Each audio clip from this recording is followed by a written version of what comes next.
ಸರ್ಕಾರಿ ಆಸ್ಪತ್ರೆಯಲ್ಲಿ ಸಾಯ್ತಾ ಇರೋಂಥ ರೋಗಿಗಳಿಗೆ ಬಂದು ಕ್ಯೂ ನಿಂತಿದ್ದಾರೆ. ಅವ್ರಿಗೆ ಮೆಡಿಕಲ್ ಬಿಲ್ ಕೊಡೋಕ್ಕೂ ನಿಮ್ಮ ಕೈಲಿ ಯೋಗ್ಯತೆ ಇಲ್ಲ ಸರ್ಕಾರಕ್ಕೆ ಇವತ್ತು. ಇನ್ನು ನಾನು ಹೇಳೋದು ಅಡ್ವರ್ಟೈಸ್ಮೆಂಟ್ ಕೊಡೋಕ್ಕೆ ನಿಮಗೆ ಇಷ್ಟ ಇದ್ರೆ ನಿಮ್ಮ ಕಾಂಗ್ರೆಸ್ ಪಾರ್ಟಿದು ಆಯ್ತಲ್ಲ ಬೇಕಾದಷ್ಟು ಕೋಟಿ ಕೊಡಿ, ಬೇಡ ಅಂತ ಹೇಳಿದಾರೆ ಯಾರು? ಕೊಡಿ ನೀವು, ನಮ್ದೇನು ಅಬ್ಜೆಕ್ಷನ್ ಇಲ್ಲ. ಕಾಂಗ್ರೆಸ್ ಪಾರ್ಟಿದು ಕೊಟ್ಕೊಳ್ಳಿ, ಏನು ಬೇಕೋ ಮಾಡ್ಕೊಳ್ಳಿ. ಹೇಳ್ತಾ ಇದ್ರು ನಿಮ್ಮ ಸೋಷಿಯಲ್ ಮೀಡಿಯಾದಲ್ಲೂ ಹಾಕಿ, ನಮ್ಮದು ಸೋಷಿಯಲ್ ಮೀಡಿಯಾದಲ್ಲಿ ಹಾಕ್ತೀವಿ. ಆದರೆ ನೀವು ಇವತ್ತು ಟ್ಯಾಕ್ಸ್ ಪೇಯರ್ಸ್ ಹಣವನ್ನು ಬಳಕೆ ಮಾಡ್ಕೊಂಡು ಈ ಥರ ತೆರಿಗೆ ವಂಚನೆ ಮಾಡ್ತಾ ಇದ್ದಾರೆ. ಜನಕ್ಕೆ ಏನು ಬೇಕಾಗಿದೆ? ಜನ ಏನಕ್ಕೆ ತೆರಿಗೆ ಕೊಡ್ತಾರೆ? ಟ್ಯಾಕ್ಸ್ ಏನು ಕೊಡ್ತಾರೆ? ನಮ್ಮ ಮನೆ ಮುಂದೆ ರಸ್ತೆ ಹಾಕಿ, ನಮ್ಮ ಮನೆ ಕುಡಿಯೋ ನೀರು ಕೊಡಿ, ಬಸ್ ಫೆಸಿಲಿಟಿ ಚಂದ ಕೊಡಿ, ಮನೆ ಕಟ್ಕೊಡಿ. ಇದ್ರ ಬಗ್ಗೆ ಜನ ತೆರಿಗೆಯನ್ನು ಕೊಡೋದು. ರೂಲ್ಸ್ ಇರೋದೇ ಹಂಗೆ.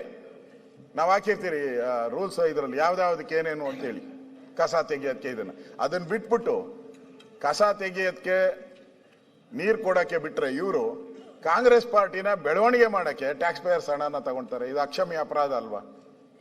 ಇದು ಒಳ್ಳೆ ಬೆಳವಣಿಗೆ ಅಲ್ಲ.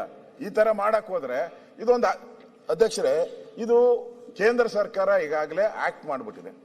ಪಾರ್ಲಿಮೆಂಟ್ ಅಲ್ಲಿ ಕಾಂಗ್ರೆಸ್ ಅವರು ಇದ್ರು, ಎಲ್ಲಾ ಪಾರ್ಟಿಯವರು ಇತ್ತು, ಅಲ್ಲಿ ವಿರೋಧ ಮಾಡಿದ್ರು. ಇಲ್ಲೂ ನಾವು ಬಿಲ್ ಮಾಡ್ತೀರಿ. ನಾವು ಬಿಲ್ ಮಾಡಿದ ತಕ್ಷಣನೇ, ಈಗ ನೀವು ಬಿಲ್ ತಂದಿದ್ದೀರಾ, ವಾಕ್ ಸ್ವಾತಂತ್ರ್ಯದ ಬಗ್ಗೆ ಬಿಲ್ ತಂದಿದ್ದೀರಾ, ಪಾಸ್ ಮಾಡಿದ್ದೀರಾ. ಇದು ಅದೇನ ಕಾಯ್ದೆ ಆಗಿ ಬಂದ್ರೆ ನಾವೇನು ಮಾಡೋಕ್ಕಾಗಲ್ಲ. ಕಾಯ್ದೆನ ಪಾಲನೆ ಮಾಡೇಬೇಕು. ಕಾಯ್ದೆ ಬರಕ್ ಮುಂಚೆನೆ ಪೊಲೀಸರು ಕೇಸ್ ಹಾಕ್ತಾವ್ರೆ. ಇನ್ನು ಕಾಯ್ದೆನೇ ಬಂದಿಲ್ಲ, ಅವಾಗೆ ಪೊಲೀಸರು ಕೇಸ್ಗಳು ಶುರು ಮಾಡ್ಬಿಟ್ಟವ್ರೆ. ಇಲ್ಲಿ ಕಾಯ್ದೆ ಆಗಿರೋದು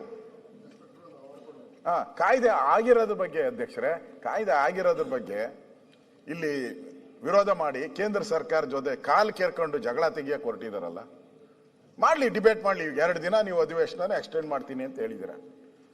ಅದು ನಿಮ್ಮ ತೆವಲಿಗೆ ಸರ್ಕಾರ ದುಡ್ಡು ಇದಕ್ಕೆಲ್ಲ ನಮ್ಗೆಲ್ಲ ಮಾಡ್ತಾ ಇರೋದು, ಪಬ್ಲಿಕ್ಗೋಸ್ಕರ ಏನ್ ಮಾಡ್ತಾ ಇಲ್ಲ.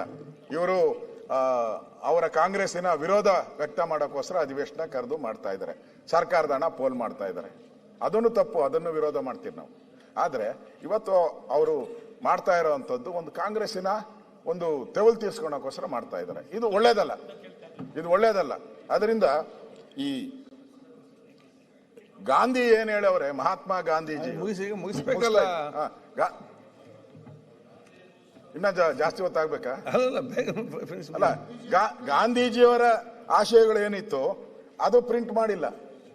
ಸತ್ಯಮೇವ ಜಯತೇನೂ ಇಲ್ಲ, ಸ್ವಚ್ಛ ಭಾರತ್ ಇಲ್ಲ, ಯಾವುದೂ ಇಲ್ಲ. ಅದಕ್ಕೆ ಅಡ್ವರ್ಟೈಸ್ಮೆಂಟ್ಗೆ ಇವ್ರಿಗೆ ಯೋಗ್ಯತೆ ಇಲ್ಲ. ಕಾಂಗ್ರೆಸ್ ಅವ್ರಿಗೆ ಹಣಕಾಸಿಲ್ಲ ಅದಕ್ಕೆ.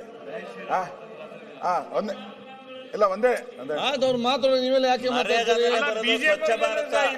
ನೈತಿಕತೆ ಇದೆ. ಸ್ವಚ್ಛ ಭಾರತ ನರೇಗಾದಲ್ಲಿ ಅದು ಅದು ಒಂದು ಭಾಗ.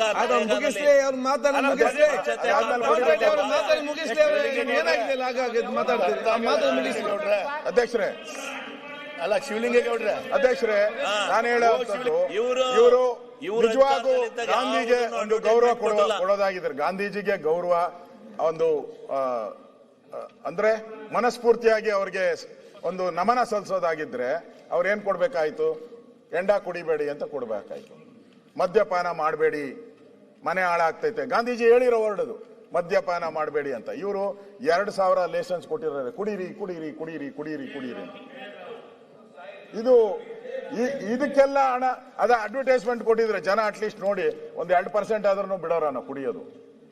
ಅದು ಬಿಟ್ಬಿಟ್ಟು ನೀವು ನಿಮ್ಮ ಕಾಂಗ್ರೆಸ್ನ ಅಡ್ವರ್ಟೈಸ್ಮೆಂಟ್ ಅನ್ನ ಸರ್ಕಾರ ದುಡ್ಡಲ್ಲಿ ಕೊಟ್ಟು ಮೋಸ ಮಾಡ್ತಾ ಇದ್ದಾರೆ ಜನರ ತೆರಿಗೆ ಹಣವನ್ನ.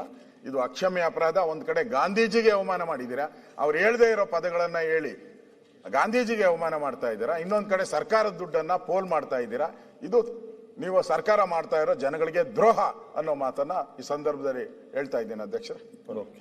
ಸುನಿಲ್ ಕುಮಾರ್, ನೀವು ಸಣ್ಣ ಆಗ್ಬೇಕಲ್ವಾ? ಅದು ಒಂದು ಉತ್ತಮ ಆಹಾರದಿಂದ ಸಣ್ಣ ಆಗ್ಬೇಕಲ್ವಾ? ಪ್ರತಿದಿನ ನಮ್ಮ ಜೀನಿ ಸ್ಲಿಮ್ ನ ಯೂಸ್ ಮಾಡಿ ಯಾವುದೇ ಸೈಡ್ ಎಫೆಕ್ಟ್ ಇಲ್ದಂಗೆ ನೀವು ಸಣ್ಣ ಆಗ್ತೀರಾ.